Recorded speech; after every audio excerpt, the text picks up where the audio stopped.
Thanks very much, Sam. We'll just let Len get set up here. We're good? Excellent. So folks, it gives me great pleasure to introduce our next speaker, Mr. George Pirie, the Minister of Mines. Minister Pirie has a long-standing track record in the mining sector, over 30 years of senior leadership experience. Minister Pirie has certainly been a friend to the North. He's been a friend to the mining sector. He's been a friend to Cambrian College. In addition to his time spent in mining, many of you will know that Minister Pirie was also the mayor of Timmins and led a rejuvenation at our sister city in Timmins, Ontario. He spent some time living in Sudbury, but I want to make one thing very, very clear about Minister George Pirie. He was not born in Timmins. It's Porcupine. There is a difference. George, if you would, the floor is all yours.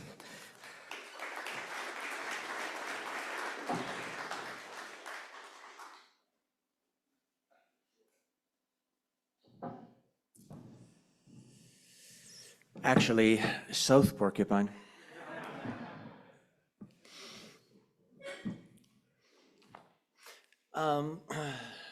Because I'm sure that the land acknowledgement has been done already. Okay, very good. There's safety that's mentioned in this conference. I've gone through the agenda, and there's been a number of very good technical discussions about safety in electric vehicles. And if you've asked me to speak here today, where safety is a theme, then it will be at a very personal level, all tied into electric vehicles. Because safety is the most important thing that we do. My father was born in 1920 in a house behind the mill at the Dome property. I was raised in the shadow of the headframes of the Dome. Very successful career in mining internationally. And I got involved in politics because it wasn't really I wasn't happy about what I saw happening in Northern Ontario and in my city, Timmins. I come from a family of 7, 5 boys and 2 girls. 2 of my brothers are named after individuals that played on my father's junior hockey team in South Porcupine. The oldest brother is Mickey Pirie, the second oldest, I should say. The youngest brother is Joseph Paul Pirie. Now, my father's best friend was Joe Lone. Joe Lone was the goaltender for the South Porcupine Porkies, and Joe was killed in the Second World War. So my youngest brother is named Joseph. We called him Paul, but he's named, Joe is after Joe Lone. The other brother is Mickey, and Mickey is named after Mickey Dillon. And Mickey Dillon survived the war, and he was discharged in 1944, and he went to work in the Paymaster mine. And he died in the Paymaster mine because the cable broke. He survived the Second World War, but he died in a mining accident at the Paymaster where the cable broke. 16 men died that day. And Len, you will remember when I was growing up, and Len will remember this, virtually every year that accident was noted, the full story. There was still, and they would interview the people that didn't catch that cage that day. So every single day, I'm reminded about safety. There are over 600 names in the mining memorial in the McIntyre Park about the individuals that have died in mining-related accidents. And they have a walk every single year, and I take part of that. Joe Lone's name is not on that name, that memorial, but Mickey Dillon's is. My brother Paul worked in the mines as an electrician. And as an electrician, he joined the mine safety crew. So one fateful day, there's the call, there's an accident in the mine at the dome. So Paul answered the call, as you know, he was in mine rescue. And he climbed up the ladders to retrieve a body, a young fellow by the name of Chuck Caron.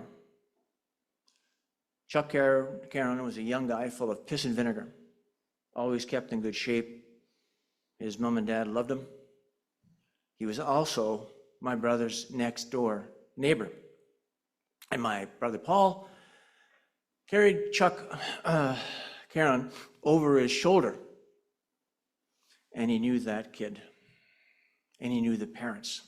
So safety is personal. Safety's real. Safety isn't something that you just say is a stat. When I stand up there and say safety is the most important thing, I mean it. I mean it.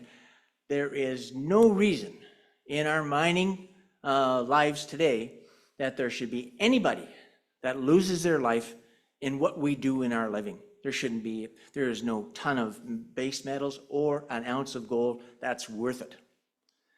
We have the solutions, and I know the people here in this conference have the solutions. So when I was president and CEO of companies, the first thing I had to do was talk about safety and how important it is. And for safety, it has to be, it's cultural. GCSO, Suncor, they had an excellent safety program. And the message was very clear. You have to be prepared to be uncomfortable because it's natural to walk by the problems. And Suncor used to say, or Suncor used to say, well, if there's they were focusing on that particular time about they had to do clean brush, and so they had all the protective clothing, including the pants and so they were very, very serious about it. And one of the most frequent accidents they had were related to chainsaws.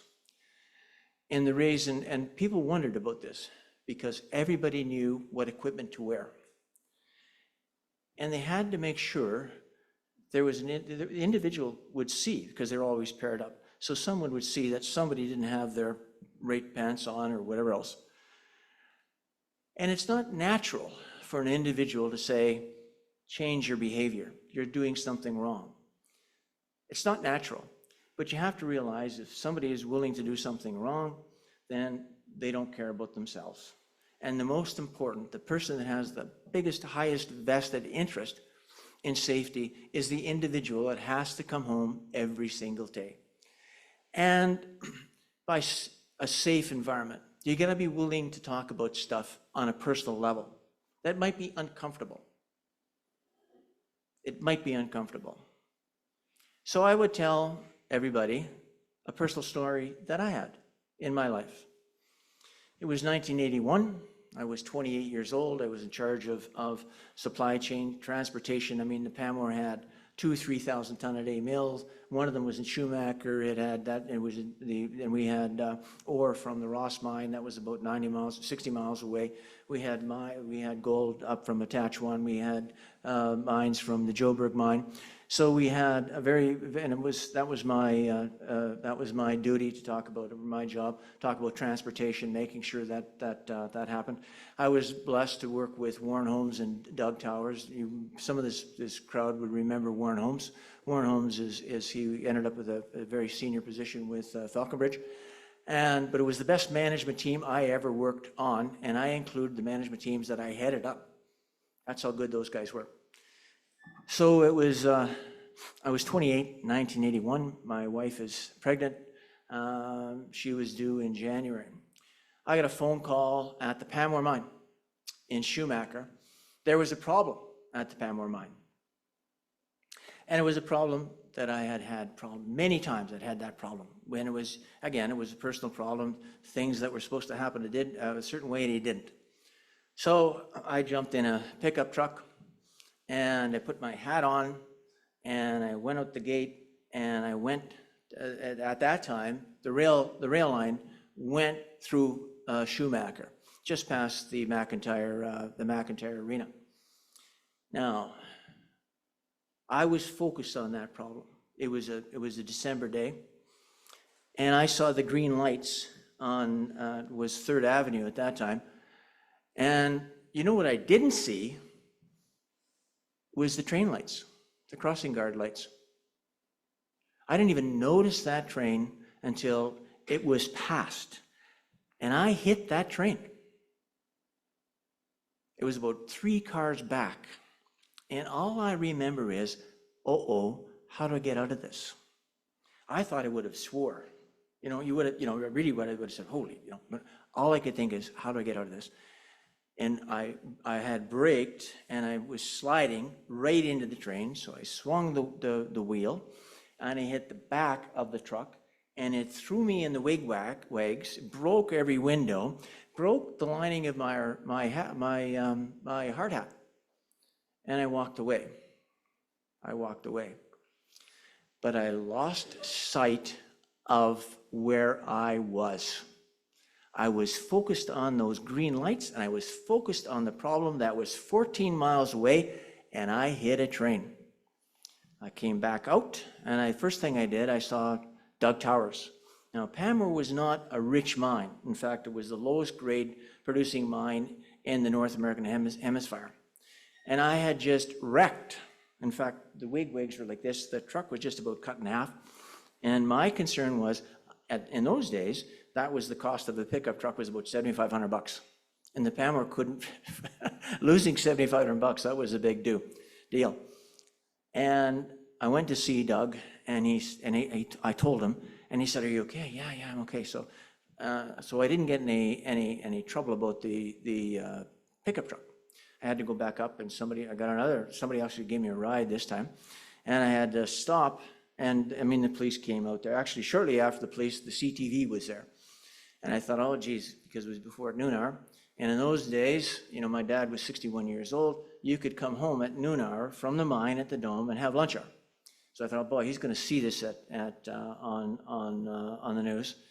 I stopped to see my wife, so she was going to see it, say, okay, I'm survived, you're okay, you don't have to worry about it. She's very, very, very pregnant. And I told my father to make sure everybody was okay. So I was very lucky. I tell that story all the time. And I told that story, and I'm telling you here, I was president and CEO of a corporation, and every single operation, I told them this story. This personal story about what it can cost if you lose sight of where you are, your circumstances. And it can happen if you're just walking to downtown Toronto. You have to be aware of your circumstances from a safety point of view. Safety has to be personal. The individual's got the highest vested interest in coming home that day is you and you and you and you, because you don't want to have that conversation. I was lucky to have that conversation to tell I survived this story. So it has to be personal. You have to mean it. That's the environment that I was raised with when I've got 2 of my brothers that were personally affected by my father's experience in the Second World War. And if you're going to talk about safety, you have to talk about health and safety. And in my career, the worst part of my job was when we had a fatality at the sites. Normally, they were the best people at the sites. The best people. Joe Macabora, he worked at Detour. He was the maintenance head. The mine had closed. They were selling all of the used equipment. Joe was a great guy.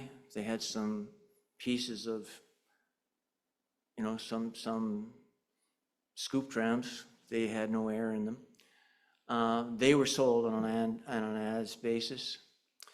Joe, he had a compressor in the back of his truck. He decided to help the guys out.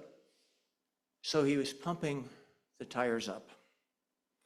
And of course, as you know, there's a lock nut on those tires. It exploded, it hit him, killed him instantaneously.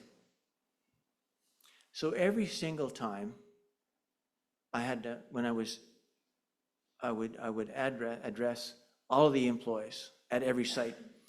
And I said, this is what safety is all about. This is the cost of not paying attention to safety. So when you're talking about safety, you have to talk about health and safety. So that's why it was so important to me about a year ago, maybe a little bit longer now, a year and a half, then we announced the most stringent diesel emissions standards in the industry. Anybody who has ever worked in diesel knows that it's a tough environment. It's a tough environment. The mines weren't always full of diesel equipment.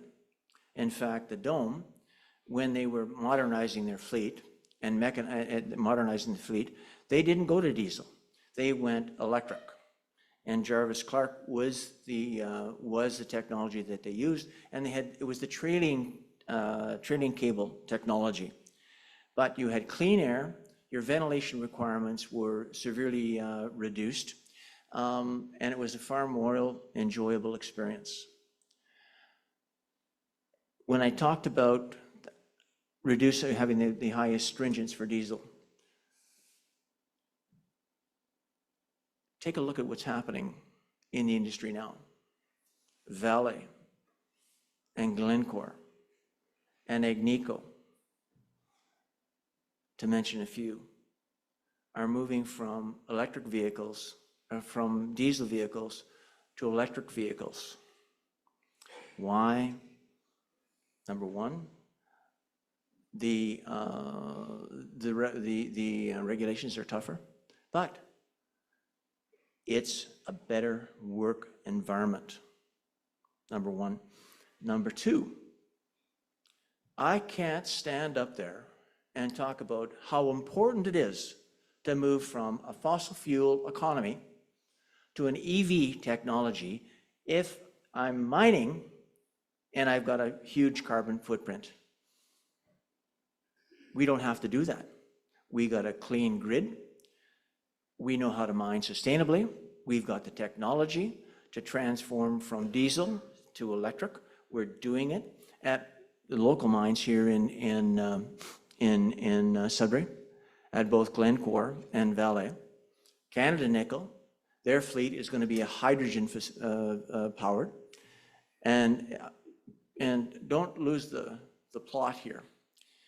I was just listening to an opinion at CBC Radio with an individual that was employed by Laurentian. And he was talking about the timelines that Canada Nickel had announced about developing the nickel processing facilities and the stainless steel plants. Don't lose the plot. Not once was there a question about technology, about the fact that you will use natural gas to create hydrogen and sequester the carbon in serpentine.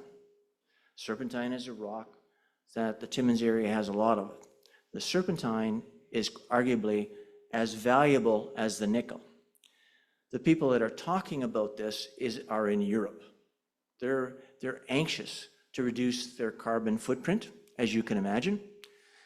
There's been lots of conversations about what's happening in the Rhine. It's drying up. The lack of opportunities to use their barge transportation system. And we've heard about it in Canada in relation to what's happening in Europe. But I'll tell you, the very same thing is happening in northwestern Ontario. You're all very familiar about the Albany River. That's a huge river. It's a huge river basin. This fall, in September, I had a call from the chief of the Fort Albany Reserve, and they were looking for permission to build a road to access the river so the elders could go up the river to commence their fall hunt. And why did they need to build a road? Because there's very little water in that river. So naturally, we made sure that they could do it, and we've got the pictures. You've got huge excavators, and way out where the water was, there's a loader. And they needed to build a road to get the water. So it's happening. It's happening not in Europe, but in northwestern Ontario. Northeastern Ontario has got a different weather pattern system. We're affected by, to a large extent by Lake Superior. And of course, El Nino, which has had a huge effect on us. But that river is drying up as we see the rivers are drying up in southwestern Ontario. There's a reason why these minerals are called critical. I was asked a few weeks ago about would I change the names of the Ring of Fire. I'd say yes, I would. They've been involved. The Ring of Fire has been a name out there for 20 plus years. I think it's dated. It's, I don't like the name.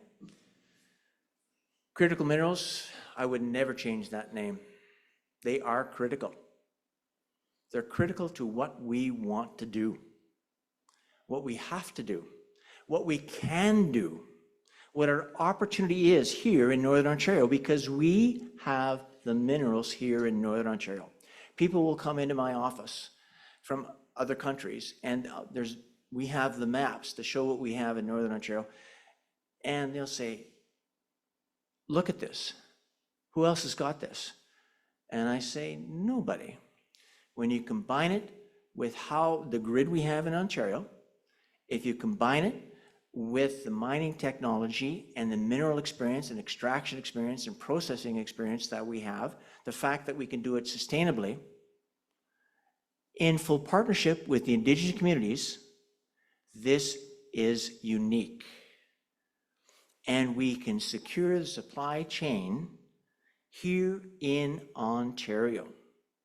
Now, we don't want the nickel from Indonesia. That nickel is powered by coal, by burning coal, and the money comes from China. Why would you take nickel from Indonesia and build a battery in North America and say it's a green solution, or that you're helping the climate? You're not. And we don't want the cobalt from the Congo. We all know that. And we have what the world wants here now in Northern Ontario. And in fact, it's not just an opportunity, it's our obligation. It's our responsibility to get this done. And as you know, we announced the critical mineral strategy, probably close to 2 years ago. And there's a couple of very important things that we've done with that. One is the Innovation Fund, and one is the Junior Exploration Program. The Junior Exploration Program is about $35 million right now. We've had a lot of success with that program. In fact, we know it's working because Ontario right now has the highest or largest exploration spend in Canada. The Innovation Fund is also incredibly important to our future in Ontario. We've had a lot of success because no one, on two fronts. I mean, obviously no one was looking for lithium, no one was looking for rare earths, no one was looking really, cobalt was a byproduct. No one was really looking for graphite. Graphite there's a couple of graphite deposits. One is in the Huntsville area, the other is one one's in the Ottawa Valley area. We've got an exceptional graphite project north of Hearst. Lithium, and Frontier Lithium, and they're a Sudbury-based company. It's probably got the best high-grade lithium deposit in North America, and it's owned by the Walker family right here in Sudbury. In fact, we had an announcement with them, I guess back in the fall. They're building their head office right here in Valcarron. And that's what we want. We want the head offices to stay here. We want the value-added industries to here, because this is where it should be.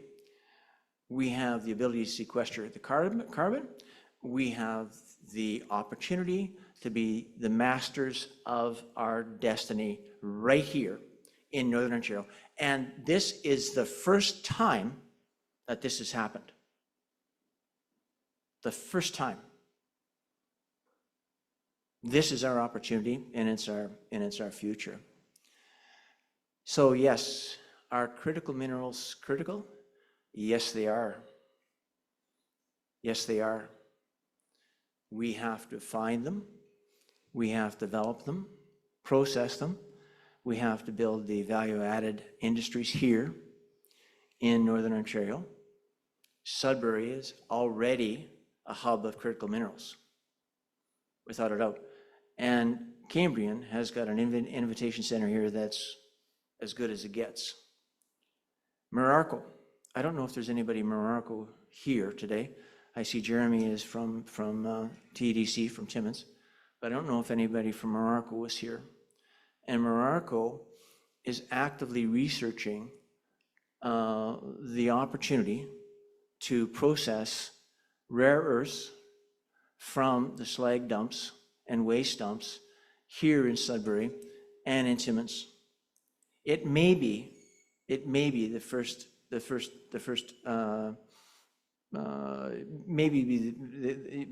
They may produce rare earths there first, as other than there's other rare earth deposits. There's an excellent one 20 miles west of Otter Rapids on the rail line from Cochrane to Moosonee.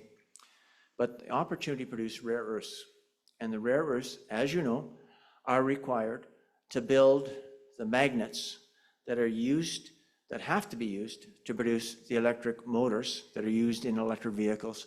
Rare earths are critical. The majority of the rare earths, of course, are in China, and we have to secure that supply chain. If China embargoed those rare earths, we would be out of business. We wouldn't be able to produce those electric vehicles. It's critical. The Chinese have been way ahead of us on a lot of things, but especially with the conversion into electric vehicles. So we have the opportunity right here with the best and brightest minds that we have in the North, doing what we should be doing, researching and developing the minerals that are going to be required to transform this economy from fossil fuel to electric vehicles. There are going to be technical challenges. The technology is going to change. I'm lucky enough that the brightest minds that we have come into my office, and they actually come into the Economic Development Office in Timmins as well. And they'll talk about the hazards with lithium, and as well as the fact that the number of hours to change or to charge a battery. Well, lithium plate technology will change all of that. You'll be able to charge it faster, and it'll be safer. Hydrogen. Lucky enough to take a look at to see a hydrogen train in Quebec City that was powered by hydrogen. So it'll be a whole series of technologies that will fit the application and replace fossil fuels.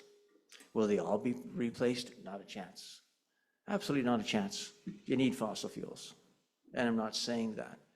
But our opportunity here is in Northern Ontario, and we can't forget gold. You know, that's my backyard. And gold, I think, is anybody here know what the price of gold is today? It's probably over $2,000 an ounce. Okay. Why? Look around. Take a look what's happening around globally. The Chinese are the largest producers of gold, and they're the largest holders of gold now as well. In fact, the gold mines around Timmins are being bought up by the Chinese. Why? Because they want to be the world's largest economy, and if they're going to have the world's largest economy, they have to have the currency. They've got to be the world's choice of currency. Right now, it's the US dollar. So they have to have a hard asset to back that currency. And if the world loses the US dollar as being the currency of choice globally, we're in trouble. We're in trouble. So we can't forget about gold. Gold's a big part of our future. It's been a big part of the past, big part of the future as well. In fact, gold as a byproduct in the Sudbury mines was always a huge part of the mineral endowment of the Sudbury Basin. When I talk about the economy of the future, I think back at the turn of the last century, on the back of finding fossil fuels in Texas. On the back of that, the U.S. shortly after that became the largest economy globally, and they financed the First World War, and they participated in 1 year. And I think the last bonds that Britain owed the U.S. were just paid off about 10 years ago to finance the First World War. So when you've got that strength, you've got an incredible strength in your economy. And we have the opportunity to have that same opportunity here in Northern Ontario, because we're mining the fuels of tomorrow today as we develop these deposits. And we've just started to look for them. That's our future. You're a big part of it. A big part of it. It's very important to you and your grandchildren. And I'm sure everybody here, at some point along the line, you'll be able to say, I was glad to be part of it. What else makes us unique? Our partnerships with the Indigenous peoples. Nothing is going to happen without the involvement with the Indigenous peoples. Absolutely critical. I was on the board of Waugashing Resources Incorporated. That was the commercial entity that was formed to maximize the opportunities within the resources that were held within the traditional territories of that First Nation, which is just on the south shore of Lake Abitibi. By the time I had finished with my involvement, there was a group of us that were helping. The Waugashing had an annual surplus of $23 million. What did they do with that? They built houses. That was considered to be a great win. But I want to ask everybody in this room, you take for granted for your houses. It's between you and your bank. So it's wrong that they have to rely on the federal government to build homes. That's wrong, and we can change that. You can change that through economic empowerment. The hydro facility, the transmission facility that was built from Timmins back up to the Victor Diamond Mine, it was owned by Five Nations Energy. Five Nations Energy is 100% owned Indigenous company. It was financed with private money, and the debt has been paid off. And this year, I believe, don't quote these numbers, but I believe $33 million a year will accrue into those communities to make their communities better and healthy. The chiefs that I'm talking with in the Ring of Fire, they're progressive. They want better lives for their children. They want those communities to flourish. They want their kids to have an education there. They want to have a future. But it starts with economic reconciliation. And economic reconciliation boils down to mobilizing capital. As anybody knows in the mining industry, if you're in the junior sector, you have to mobilize capital. You have to be able to raise the funds. you have to have the opportunity to secure the financing. 2 minutes? I thought it was supposed to be 45 minutes. How much time have I used up? Oh my God. So I've been talking too long. And I haven't checked my notes yet. So anyway, the issue is this. We have to mobilize capital. And how can we mobilize capital on the back of what we have in the ground already that is marketable, that's saleable, that the world wants, and it's called critical minerals. And Sudbury's got a lot of them, so has Timmins, and so has all of the North. I'll repeat the same thing. We have got what the world wants now, and with it, we can become the world's strongest economy. So we go from you all live in communities. You all need funding for hospitals. You all need apparently we don't need any more roads, according to Minister Gibelow. Our roads are in fine shape.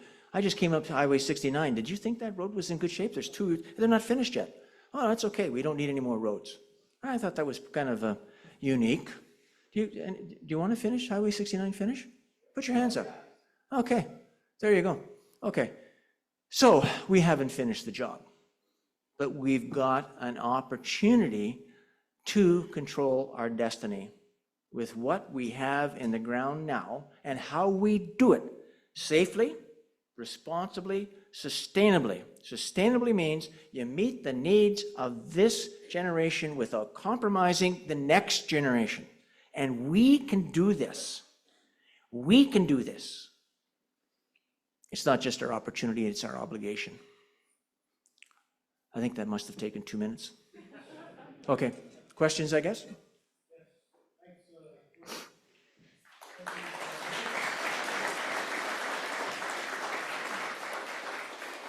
We will take some questions. So any questions from the floor for MPP George? Covered all the concerns. Anything online? Oh, Yes, I can.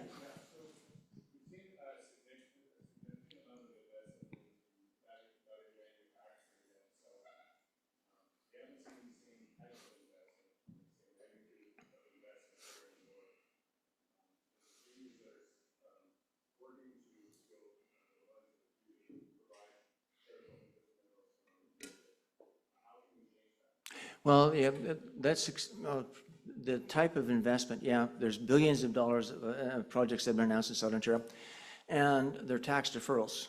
It's not like the province is handing out, here's $1 billion for this and $1 billion for that. There's tax deferrals.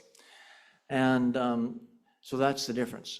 What we're doing is creating the table, setting the table, so that in fact our minerals can be found and discovered and processed and mined here in Northern Ontario.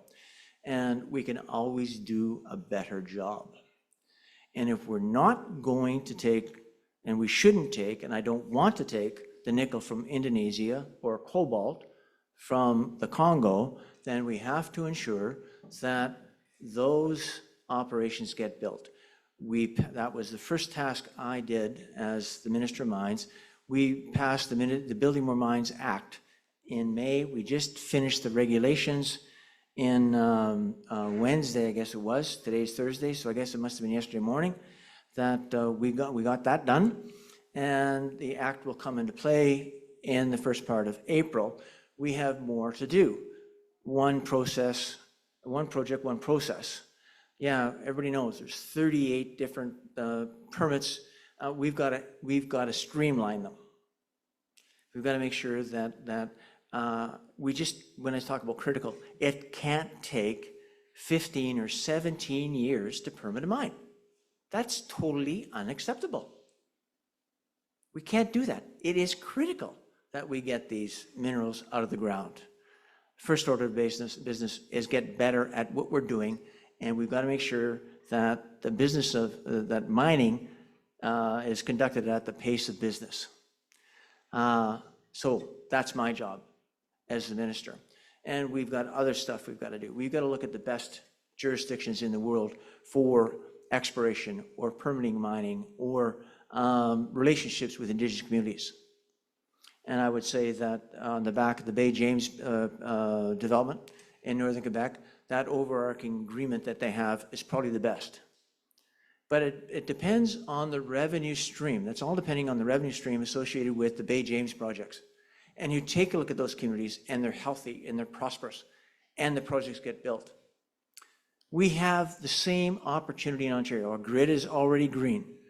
We've got two opportunities, small nuclear reactors. Now, they're not that small because one nuclear reactor will power 370,000 households. Two of them will probably produce enough power to fulfill all the electricity needs in Northern Ontario. The other opportunity we have is wind. The wind profile in Hudson's Bay and James Bay is the best wind profile in North America. The wind turbines they're building now are 900 feet tall.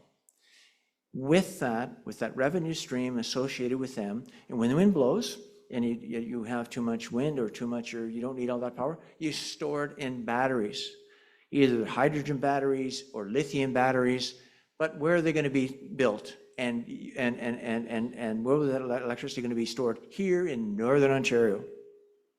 And it'll leave that grid from there, but the revenue stream will be allocated out to, or some of it.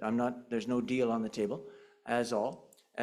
But this is the type of scenario that I can envision to ensure that we can get what we need to done in a time fashion that the world needs. So that's two possible opportunities, because the future is all going to be about energy.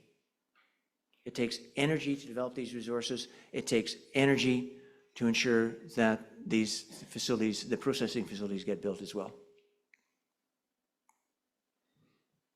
Okay, any other questions?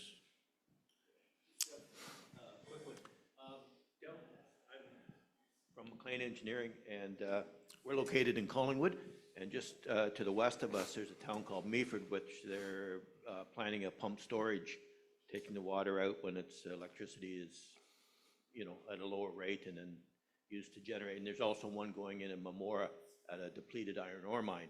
So there's those two projects, which I think are both beneficial.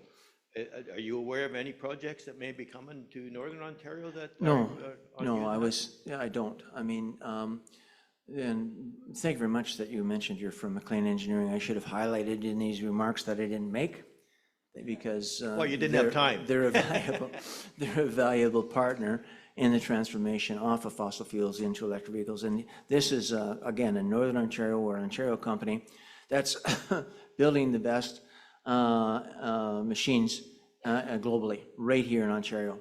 Another example of the type of people and engineering skill and companies that we have to ensure that we achieve our goals. So no, there is no wind projects in Northern Ontario. I was talking about it from the point of view of a revenue stream that I think it could very easily match the revenue stream associated with Bay James.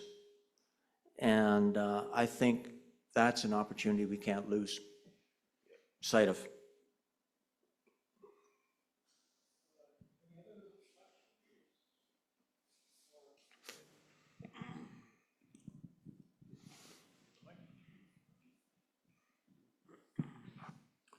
Yeah, so like with metals being a global market, everybody's competing with the world, right?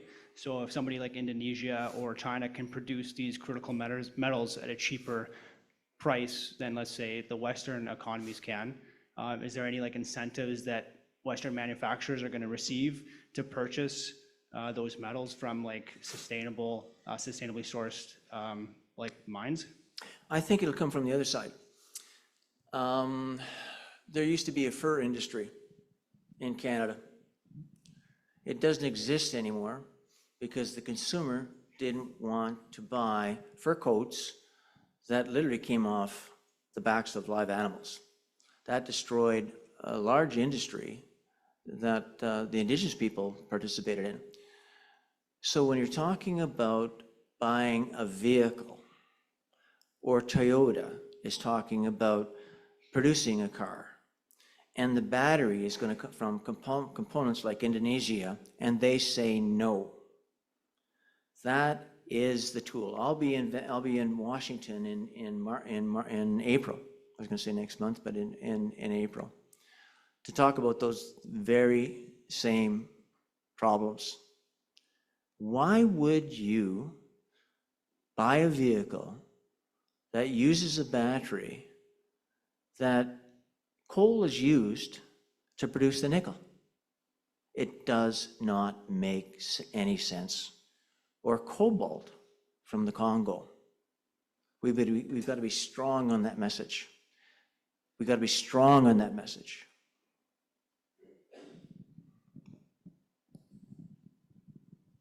Thank you. All right. Any other questions? Gabby, anything online? There's one question online asking, where do you see the use of artificial intelligence with respect to the mining safety in the future? I think that there's huge opportunities for AI to be used in safety. I mean, AI is it has all kinds of meanings to all kinds of people. And as you know, our legacy mines are getting deeper and deeper and deeper. Kid Creek is, and I've been there, every time I have bring ministers into Timmins, I bring them to Kid Creek. It's 10,200 feet deep. It's the closest point to the center of the earth that you can get. There's mines in South Africa that are deeper, but they're all higher up. That mineralized zone goes at least another 3,000 feet deep.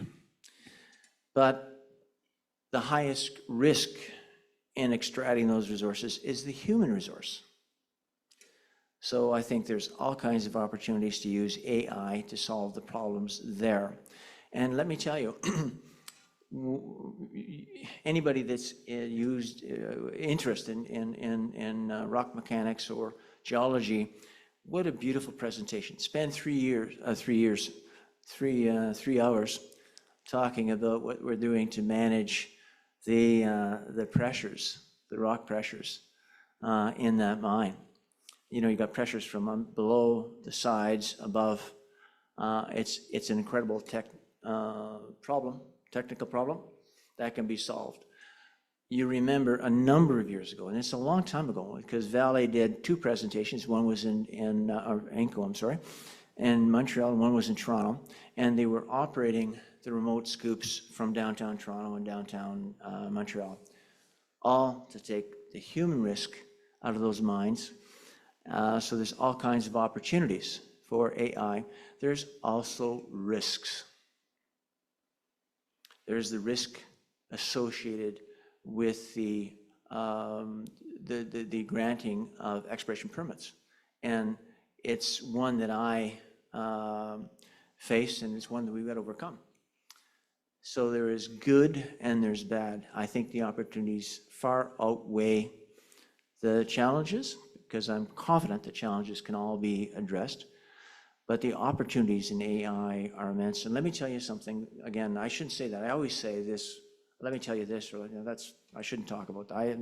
That's wrong. I always, a habit I have that's a terrible habit. But AI, the center of AI right now is in Toronto and Waterloo in Southern Ontario.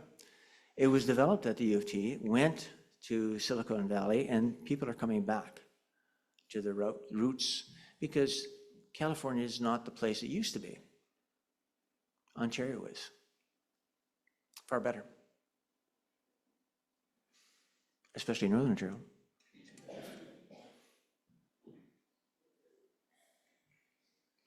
Any other questions? George, so MPP George Pirie, a good hand. Thank you. Thank you very much.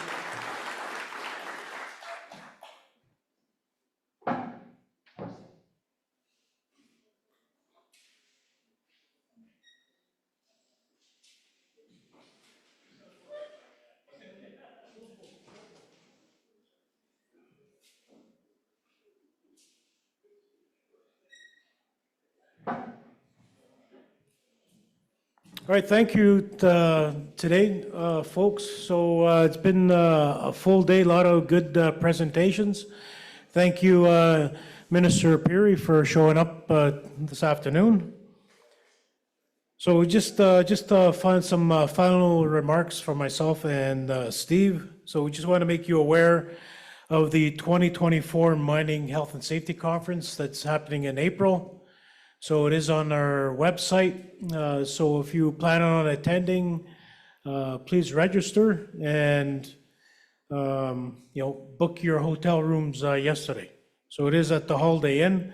It does sell out.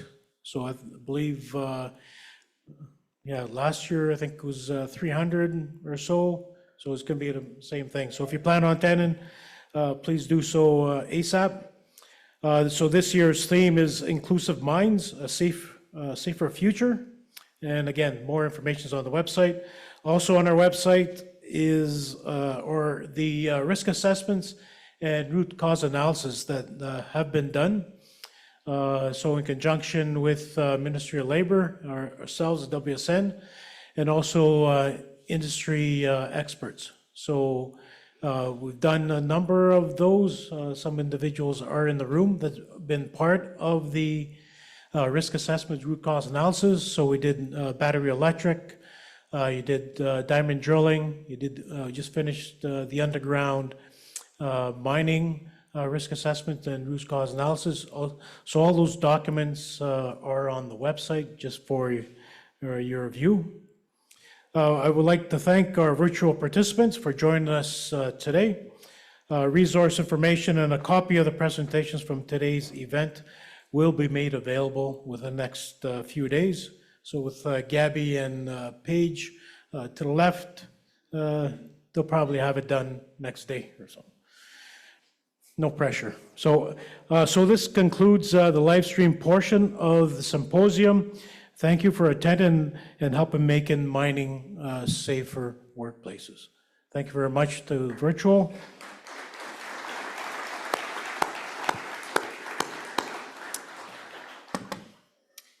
Also, just for those in the room, we invite you to join us now for a tour of Cambrian College's Electrical Vehicle Research Lab. So I'll get Steve to come up and give an overview there shortly. Also, just for individuals that have traveled, if you plan on traveling again, there is a snow advisory out there. So just for the Sudbury and Timmins areas, so just be aware of your traveling opportunities. So if you're either planning on staying or just keep intact just the roadways. I believe 511 is accessible. I know yesterday there was a couple of accidents on 144 that shut down the highway. So just again, just being aware of your situations. Thank you. So Steve. I just have a quick 45-minute presentation I'm going to give to you guys. I had slides. I don't know if, here. I don't know how many people's going to join the tour after, but I do encourage you to do that. It's just across the way here. I won't be able to say what I'm about to say if there's many of you, so I thought I'd have just a couple slides to introduce what we're doing over there.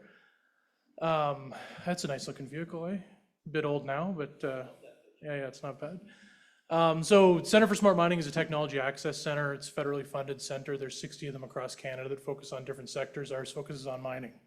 I've said that before. The EV lab is our newest research lab. It looks rather empty in that shot on the right, but what we did was we made a 5,600 square foot addition to the Glencore Center for Innovation building across the way, and we're doing two things in this space. We're doing the hands-on training portion of our industrial battery electric vehicle maintenance course. So you'll see some of our trainers have been set up for the tour today. And also our training instructor will be on site. His name is Pat. You can ask him as many questions as you want about the hands-on training program that we have here. And then as well, that's where we're going to be doing, and in fact, we're already starting to do, the other half of sort of the business that happens in this lab is a battery cycling lab. So we have 600 kilowatts of battery cycling and battery emulating equipment to be able to do advanced performance testing on large size batteries. We also have an e-dyno that's going to be installed later this year to be able to do duty cycle testing on electric motors that works in conjunction with our emulators. So again, up to 600 kilowatts. Daisy chainable in 100 kilowatt increments beyond that, because I know they're just getting bigger sometimes. So that's what we do there. You'll notice that it's a little bit under construction. The battery emulator cabinets are currently in boxes, but you'll have to use your imagination. They look like cool cabinets when they're installed. And feel free to take pictures of anything you see in the lab. We also have an older model Sandvik Artisan A4 there if you want to take a look at that. It has an A10 battery in it, but it's an A4 platform, as well as some other electric vehicles. Every vehicle in there is electric, including our telehandler, except for the one with the big tires that you'll see. I won't spoil the surprise, but you're not allowed to drive that piece of equipment. We're doing other on-vehicle technology development. So this lab does those two things, and then it is also the place where we do any on-vehicle technology development whatsoever. So if it's advanced communication system, collision avoidance, that's all done in this 5,600 square foot facility. That just gives you an idea of what we have there. That's what the cabinets will look like when they're unboxed. It's going to be the first of its kind lab in Canadian post-secondary research. There's a similar lab at the University of Windsor that does highway vehicles up to about 150 kilowatts of battery cycling. So we work closely with them. And I already mentioned the upskilling. This is for Jeremy. We're also part of the Ontario Vehicle Innovation Network through their Regional Technology Development Site program. So we're actually plugged into the auto sector in the south through this program.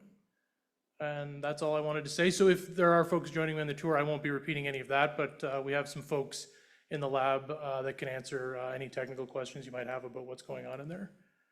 Thanks so much.